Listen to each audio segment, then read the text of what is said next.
The 6 spiritual truths about your love for staying home and why God says move now. Chosen one, let me ask you something real. Why is it that home feels like your safest sanctuary? Why does your spirit breathe more freely when you're alone? Why does the noise of the world exhaust you and the presence of too many people drain your soul? This is not coincidence. This is not random. This moment has found you on purpose because what you thought was merely a personality trait is, in fact, a spiritual signal. You love the stillness of staying home. And that's good. There is a holy reason behind it. But hear me, the same reason that draws you to solitude is also what the enemy will try to twist against you. Today, we're going to uncover 6 deep spiritual truths about your love for being set apart. They will strike you, not because they're harsh, but because they are true and because they belong to you. This is not a message to shame you. It is a call to awaken you. You've been hidden? Yes, but hear this. Heaven never hides what it doesn't intend to reveal. If God has placed you out of sight, it is because there is a divine moment ahead where your unveiling will matter. So pay close attention, chosen one. What you're about to hear might shift the course of your life. If you've been in a long season of being home, isolated, or unseen, know that you are not alone in this. We are in this moment together.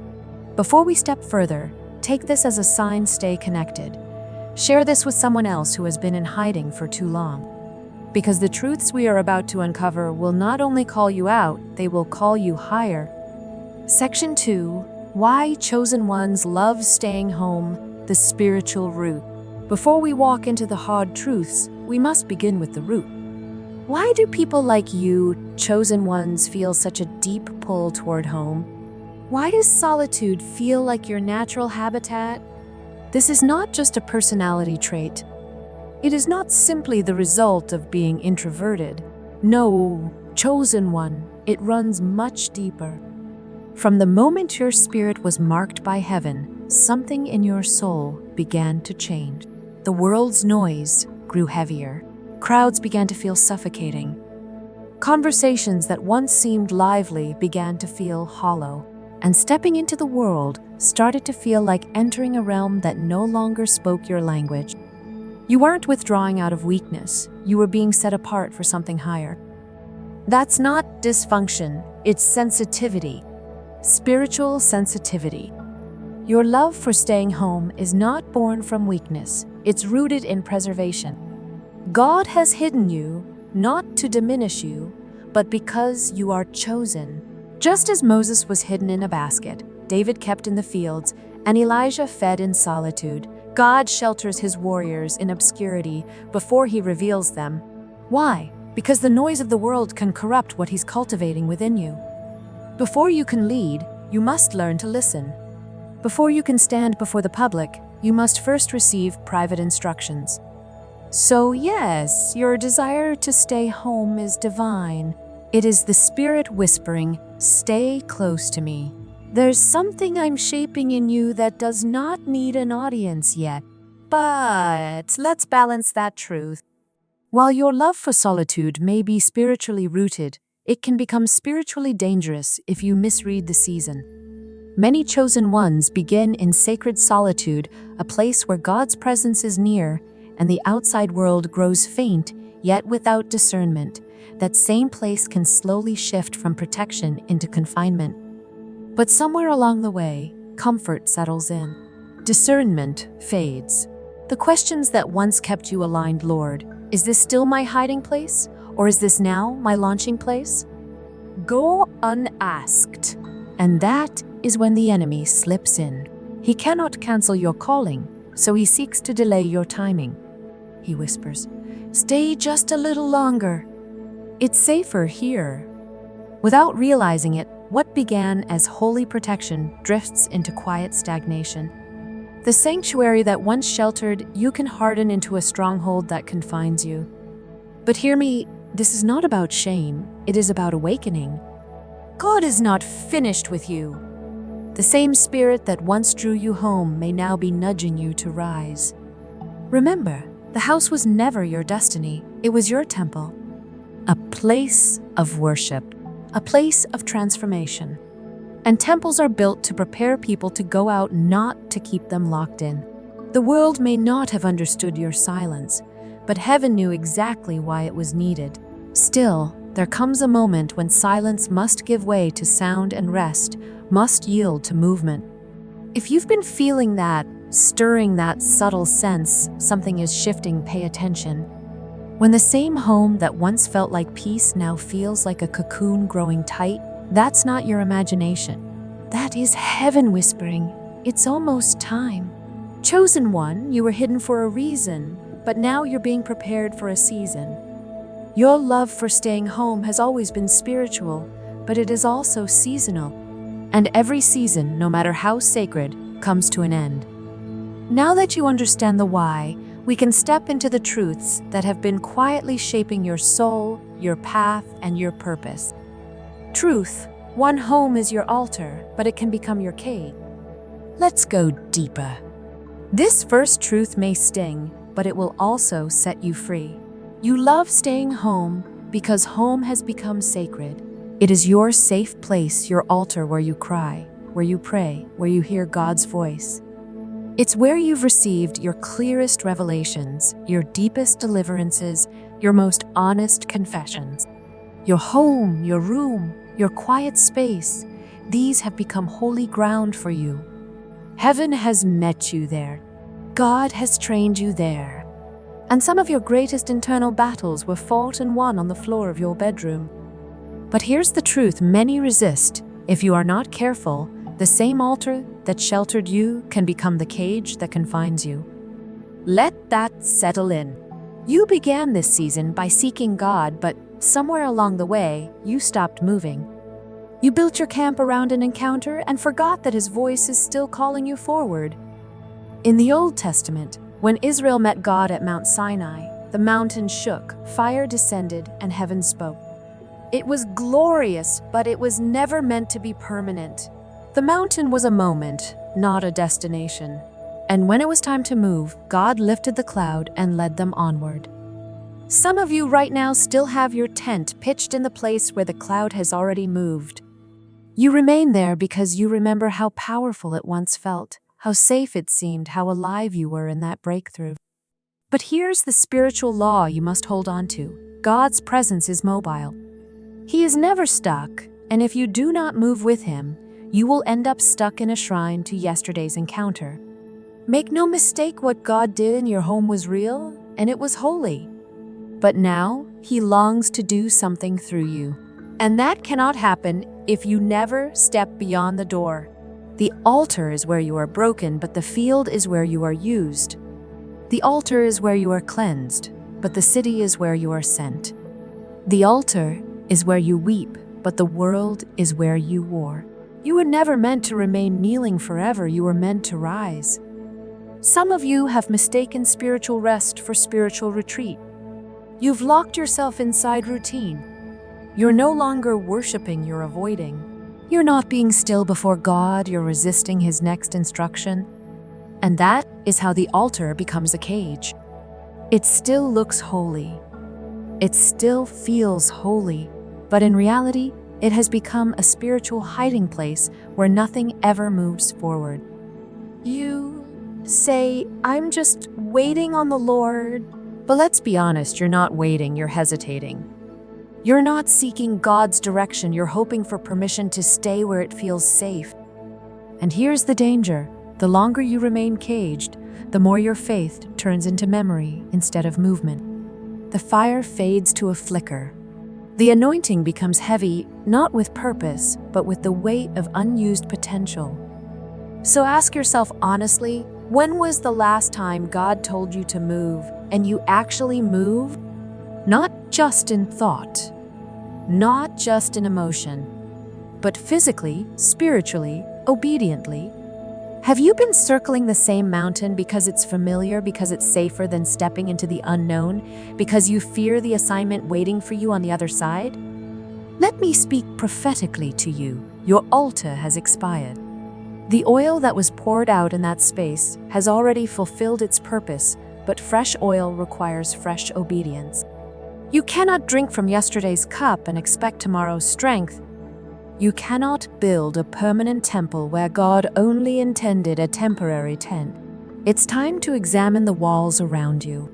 Are they holy boundaries that keep you aligned, or are they spiritual limitations you've accepted because you're afraid to step into your calling? Yes, the enemy will try to attack you out there. Yes, people may not understand your mission. Yes, it will feel vulnerable and uncomfortable. But hear me, the enemy fears you far more when you are active than when you are at rest.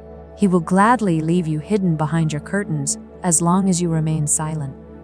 But the moment you rise, the moment you step out, the moment you speak, build, serve, and release what God has placed inside you, he trembles. Because your altar has birthed something dangerous, a soul refined by fire, a heart that hears God, and a voice that carries his glory. You are not just someone who prays, you are someone who has been prepared, preserved in the hidden place for long enough. Now it is time to open the door. Let your altar become your launch pad. Let your home become a house of movement. Let your heart burn again, not only in private devotion, but in public obedience, chosen one. Your home was never meant to contain your entire destiny. It was meant to shape it, but once the shaping is complete, you must step into the very world God has been preparing you for. You don't need to abandon the altar, but you must discern when the altar has turned into a cage. So rise. Don't just kneel there anymore. The door is already open, walk through it. Truth 2, you are hiding from the battle you are called to win. Chosen one, let's not soften this. This truth will not be gentle because it's not for the faint of heart. It's for the called. You say you love staying home because it's peaceful, because it's quiet. But in the spirit, you are not just resting, you are hiding. I know that's hard to hear, but let your spirit receive it with humility, because many of you are not staying home to recover, you are staying home to avoid the assignment. Right now, there is a battle raging in the spirit realm, a war for souls, a war for truth, a war for divine identity. And you are born to be part of it. Yet instead, you remain under the covers, scrolling, overthinking, worshiping in private but refusing to step into purpose. You were not built for hiding. You were built for impact. But impact will always require confrontation. And if you are unwilling to confront, you will remain bound to comfort. Let's be honest about the real reason many chosen ones hide. It's not laziness. It's not rebellion. It's fear. Fear of being misunderstood. Fear of spiritual warfare. Fear of failure. Fear of stepping out and being seen. But here's the dangerous twist. The enemy doesn't need to defeat you if he can convince you to stay silent. He doesn't have to destroy your calling if he can keep you paralyzed by your preferences. You're not weak, you're just scared. And in that fear, you've turned your home into a fortress. You tell yourself, I'm just spending more time with God. But the truth? God has already spoken. You're not waiting for new instructions, you're resisting the old ones. You were called to win battles, but you've traded the battlefield for your bedroom. You can pray, fast, study, and receive dreams, but none of it substitutes obedience. The anointing doesn't activate when you feel ready. It activates when you move. When David arrived at the battlefield, he wasn't dressed like a warrior, he was delivering food. But when Goliath roared, David didn't retreat. He stepped forward. Why? Because the fire in him burned hotter than the fear around him. And you, chosen one, are standing before your own Goliath right now. Right now, your Goliath may not be a 10-foot man, it may be a 10-year cycle. A deeply rooted insecurity. A pattern of spiritual procrastination. A lie the enemy planted that whispers, you're not ready. Let me be clear, you are more than ready. You're just more comfortable than you are courageous. The battlefield is calling you. There are souls that only your voice can reach. There are demons that only your authority can cast out. There are assignments gathering dust because you haven't stepped out the door. Do you feel that ache in your chest as you hear this? That burning in your spirit? That is heaven groaning within you, reminding you that your calling is louder than your comfort. It's not that staying home is wrong, but staying hidden when you've been called to lead is disobedience. Yes, I said it. We have to stop calling delay discernment. We have to stop pretending rest is the same as retreat. God is not angry with you, but He is trying to wake you up. Because there is a cost to your silence and a price to your hiding. The people assigned to you are still waiting for your yes. You keep praying, God, send the right people. But what if God is saying, I already have, you're just not in position? The army is moving. The angels are already dispatched. The battle is raging and you are still waiting to feel led. Let me tell you something. Boldness doesn't always feel like boldness. More often, it feels like terror in your chest followed by a quiet whisper from heaven saying, go anyway. You don't need the full picture. You don't need every detail. You just need obedience. And obedience always begins with leaving where you are. So if your soul has been heavy, if you felt anxious or restless, even while doing all the right things it could be because your spirit is suffocating in stillness, you were never meant to stay hidden this long. Chosen one, you've been trained, refined, and preserved. But now you are being summoned into battle, summoned into purpose, summoned into uncomfortable obedience. Do not hide from what you were born to conquer. The battlefield may be frightening, but it's also where your crown is waiting. So rise, put on your armor, go and win what only you can win. Truth 3. Spiritual stagnancy feels comfortable at home. Let's talk about a stillness that doesn't feel like disobedience, but is. Let's talk about a peace that doesn't come from the Holy Spirit, but from avoidance. Because the third truth is this: spiritual stagnancy often feels comfortable, especially when you're at home. Here's what I mean. There's a dangerous calm that can settle over your life when you stop moving. You're not rebelling. You're not falling into sin. You're simply still, but not the kind of stillness that's spirit-led. It's the kind that quietly numbs your purpose. At first, it feels holy. It looks like rest. It sounds like I'm just letting God lead. I'm giving myself space to heal. I'm protecting my peace. Sometimes that's true, but often it's not. Often, that language is covering a truth your soul doesn't want to face. You stopped moving forward months ago. Let's go deeper. There's a strange thing that happens when chosen ones stay home too long. You begin mistaking inactivity for spiritual sensitivity. You start convincing yourself that your desire to stay put is discernment when really it's delay. Here's the reality: your spiritual gifts don't switch off just because you stop using them. They remain waiting for you to engage, waiting for you to apply what you've been given. But when you stay in a passive posture too long, something begins to decay. And you don't feel it right away because stagnancy is slow. It's subtle. It doesn't come with thunder or fire. It comes with silence, with sameness, with repetition. Wake up. If every day is starting to feel the same, that's not rest, that's spiritual stagnancy. Still waters may look peaceful until they stop moving long enough to become toxic. Even fresh water turns poisonous if it's never poured out. Many of you are carrying revelation, prophecy, healing, creativity, but it's rotting because you haven't let it flow. You're sitting on ideas you've never acted on, journaling dreams you've never prayed into, rewatching sermons instead of walking in the ones you've already received. That's not growth, that's spiritual hoarding. And let's be honest, the longer you sit in it, the harder it becomes to rise again. Why? Because stagnation makes your soul sleepy.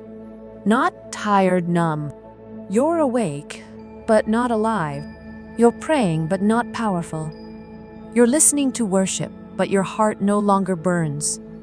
And home becomes the perfect environment for this kind of slow decline. Why? Because no one is challenging you there. No one is correcting you. No one is asking if you're still dreaming, still stretching, still pursuing what God told you in the secret place. At home, it's easy to build a rhythm that looks holy but lacks fire. So let me ask you and answer honestly. When was the last time your spirit leapt in prayer? When was the last time you felt divine urgency to move? When was the last time your worship brought you to tears again? If it's been a while, it's not because you're broken. It's because you've been still for too long. Chosen one, you are not like everyone else. You cannot afford long-term spiritual dormancy. The enemy doesn't waste energy attacking the stagnant because the stagnant pose no threat. That's why he'll let you stay in your room. That's why he'll whisper, "This is peace." Because as long as you believe it, you won't do anything dangerous. And the truth is, the devil fears dangerous obedience far more than loud declaration. You think you're resting, but some of you are quietly rotting in untapped potential. This is your wake-up call. Spiritual stagnancy isn't always rebellion, but it is always a slow death to your divine assignment. And hear me, this is not about hustle culture. It's not about doing more to prove your worth to God. This is about movement. Because the kingdom of God advances, and so do the people who carry it. You cannot remain spiritually still while your assignment keeps marching forward. And yes, movement can take many forms. It might be reaching out, building what God told you to build, recording that video, writing that book, opening your mouth, saying yes to the uncomfortable. But one thing is certain, it will never happen if you stay locked inside your bubble of comfort. So, here's the question. Are you still in alignment with the Spirit? Or are you floating inside a rhythm that once held life, but now is only a shell? If this is striking your spirit, declare it. Drop a 333 in the comments, the number of divine alignment and flow. Let heaven see your yes. Chosen one, don't settle for comfort. Don't mistake stillness for stability. Don't confuse silence for surrender. It's time to shake off the stillness. Time to move again. Time to pour out what you've been holding back. Because stagnant water never births revival, but moving water brings life. Chosen one, there is something the enemy fears even more than your prayers, more than your worship, more than your fasting. Do you know what it is?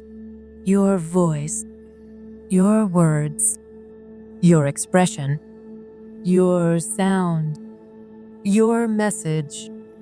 Because when a chosen one opens their mouth under divine authority, the atmosphere shifts. Chains break. Demons flee. Souls awaken. Heaven moves. That's why the enemy will do everything in his power to keep you silent. And I'm not just talking about verbal silence. I'm talking about spiritual silence, the kind where your calling is on mute, your assignment is paused, your mouth is closed, while your mantle waits. Hear me clearly. You were given a sound, a spiritual frequency that disrupts darkness. And the longer you stay quiet, the more ground the enemy gains. Silence feels comfortable.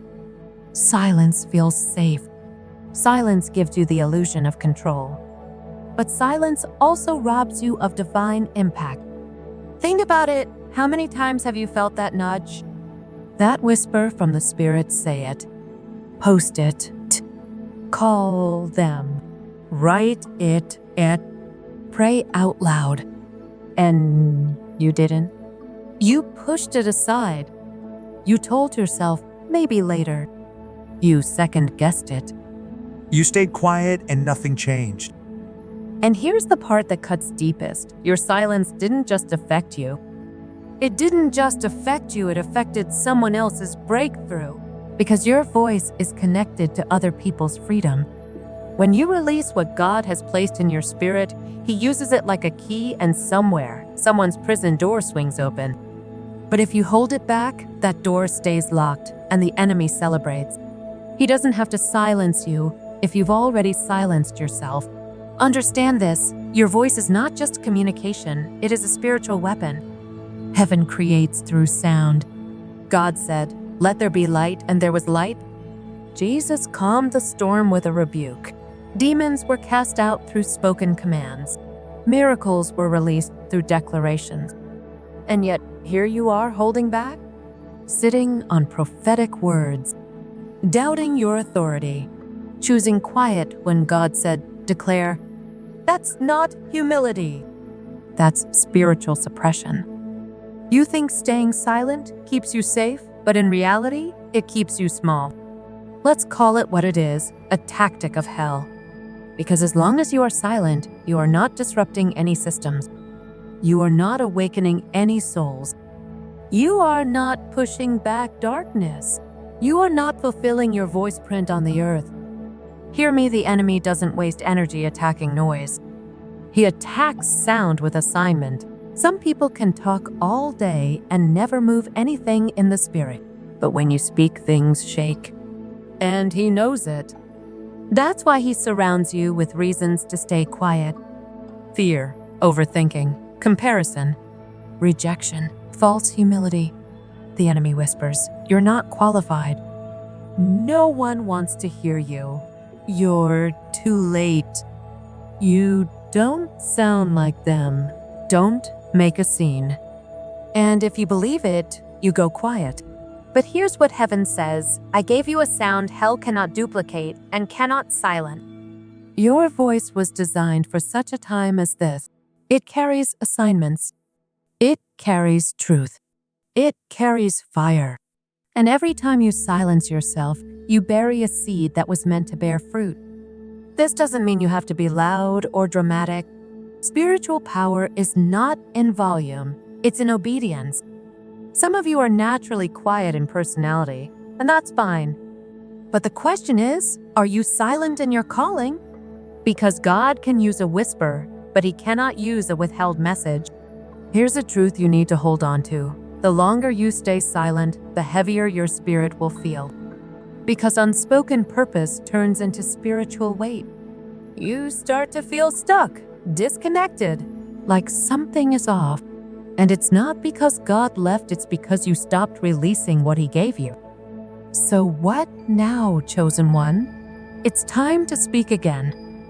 Not just in private prayer, not just in vague language, but boldly, clearly, obediently. Speak life. Speak truth. Speak what you were shown in the secret place. Write the post. Send the message. Record the video.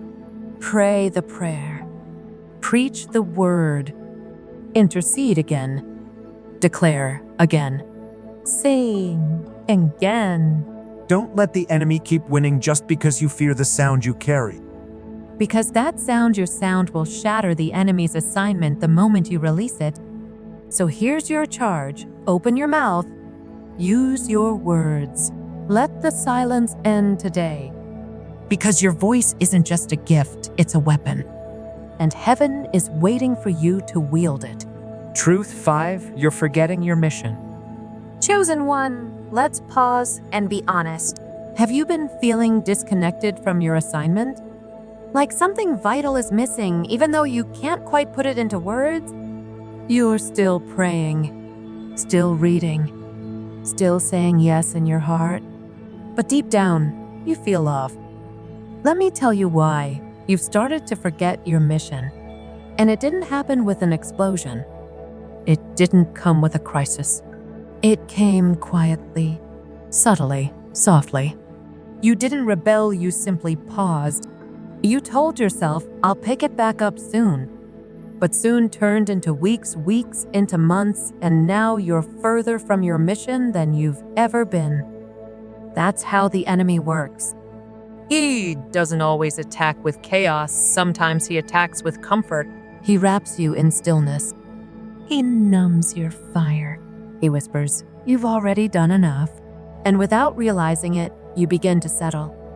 You settle for routine. You settle for quiet. You settle for a safe version of yourself that no longer shakes the gates of hell. But here is the truth: your mission has not changed. The mantle is still on your life. The scroll of your assignment has not been canceled. Heaven is still waiting for your full return. Don't let time deceive you. Don't let inactivity redefine you.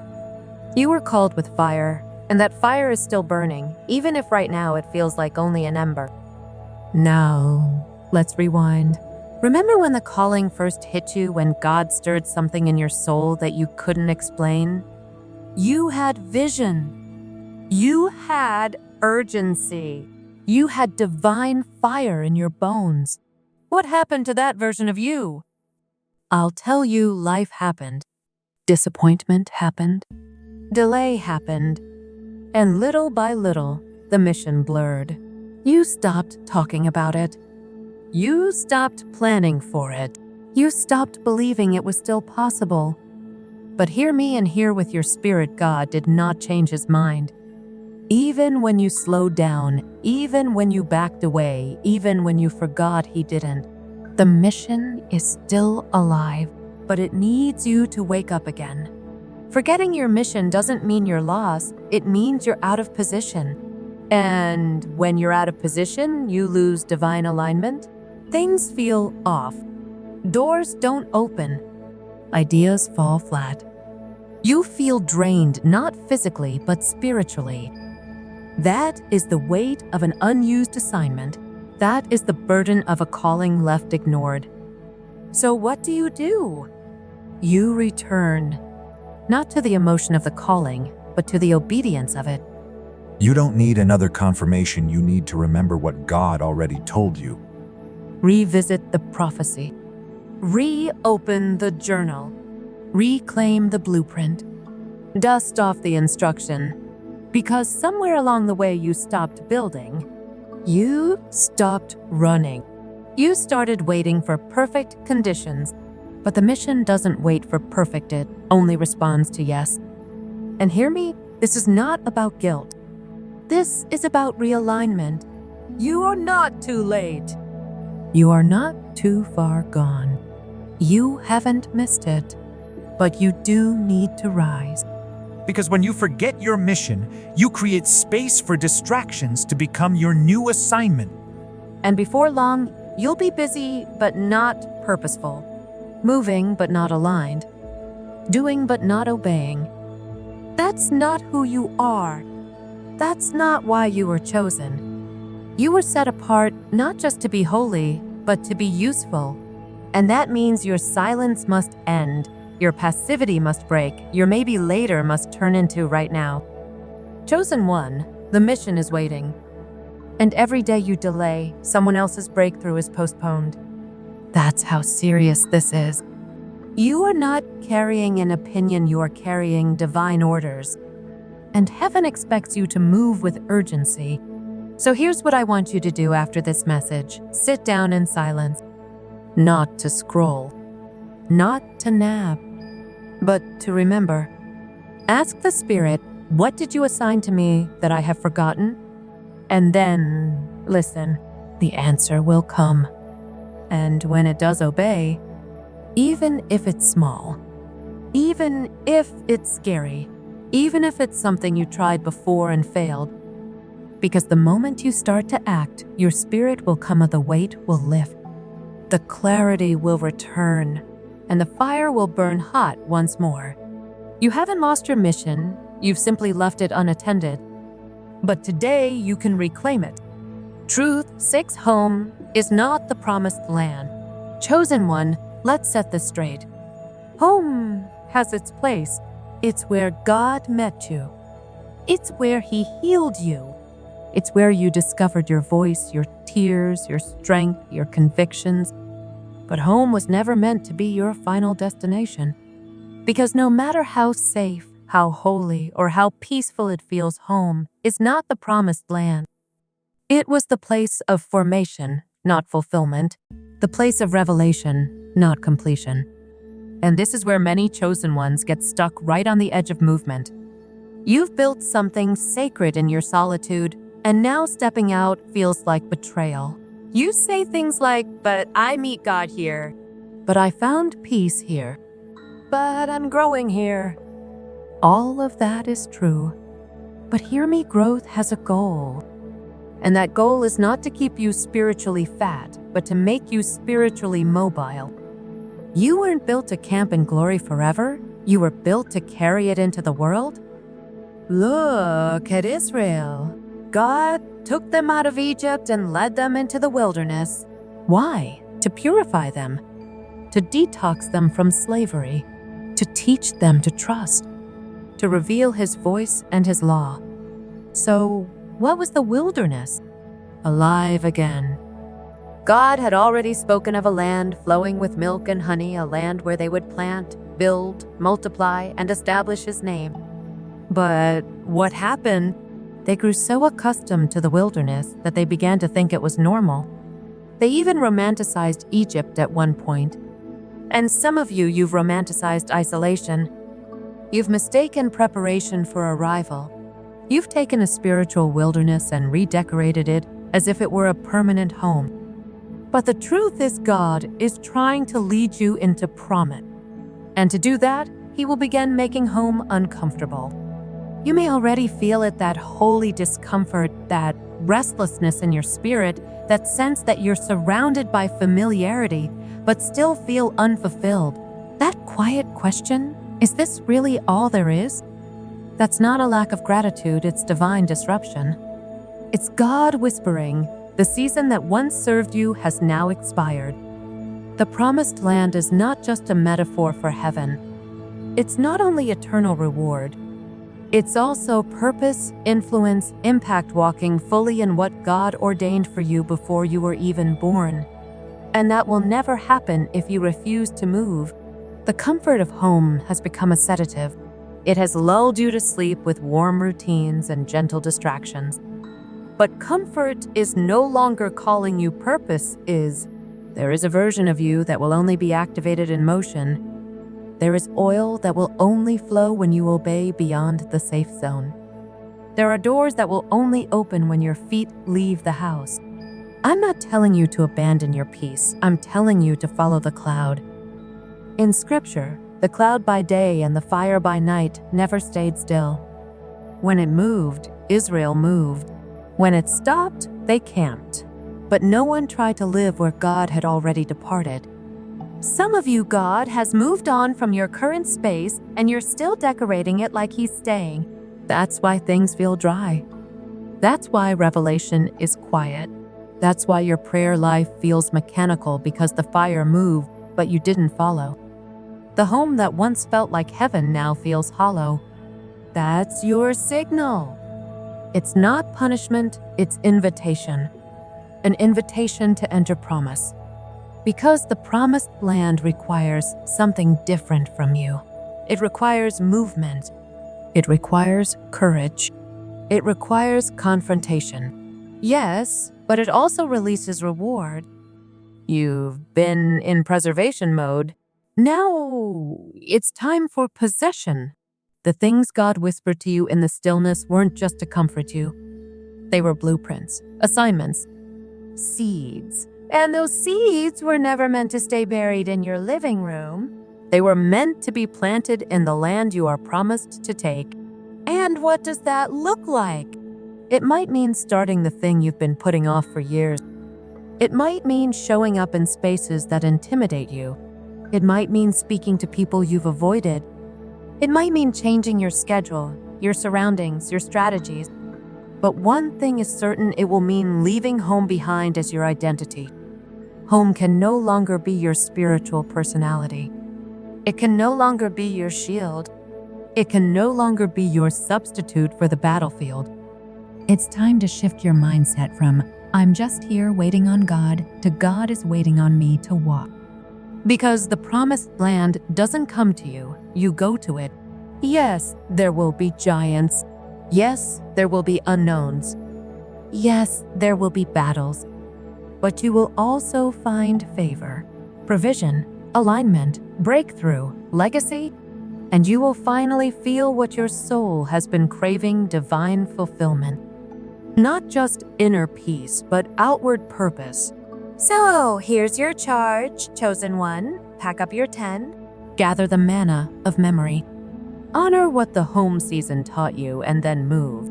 Step into what God has always had for you. The land is already yours. The door is already unlocked. The time is already right. All that's missing is you. Section 9, What to Do Now, Breaking the Stay Home Spiritual Loop. Chosen one, you've heard the truths. You felt the conviction. Now comes the question, what will you do about it? Because knowledge without action becomes nothing more than another layer of delay. And you've been in delay long enough. This is your activation moment, not emotional hype, but spiritual movement. So how do you break the stay home spiritual loop? 1. Acknowledge the shift. The first step is admitting it. Your season of hiding is over. That doesn't mean you abandon your home or stop being still before God. It means you stop using home as your excuse. Your spirit already knows you felt the tension, the dryness, the divine discomfort. Now say it out loud. My hidden season is over. I'm ready to move. 2. Obey the first instruction again. Go back to the last thing God told you to do, the instruction you ignored, delayed, or postponed. Before you ask for a new word, honor the one you were already given. Start small, but start. Maybe it's sending that message, posting that video, writing that idea, or stepping into a space you've avoided. Obedience isn't about scale, it's about trust. Consistency in small steps breaks the loop of delay. 3. Take territory outside your comfort, intentionally. Do one thing outside your comfort zone every week. Call someone. Serve somewhere. Speak up in that meeting. Start the project. Go to the place God's been nudging you toward. Break the rhythm of passivity with deliberate movement, even if it's messy, because motion births momentum. 4. Guard against the pull to retreat. The moment you step out, the temptation to go back will come. Nostalgia for comfort will whisper. Resistance will rise. Guard your mind, your schedule, and your spirit so you don't slip back into the patterns that kept you stuck. Surround yourself with voices and environments that fuel your forward motion. When discomfort comes, and your old patterns will try to pull you back, you'll feel the urge to shut down, to stay home, to go silent again. Recognize the cycle. Call it what it is. Then pray, praise, and push forward. Say it out loud. I break agreement with the cycle of retreat. I choose purpose over comfort. And heaven will meet you there. 6. Stay connected to the mission. Every day, ask, who am I assigned to today? Where am I needed? What has heaven placed in my hands? Then move from waiting to walking, from talking to doing, from potential to purpose. Chosen one, the loop ends here. The room may not get smaller, but your spirit is getting louder. God is not just calling you to come out, He's calling you to go forth. Break the loop. Take the step. Replace the cycle of hiding with a rhythm of bold, beautiful obedience.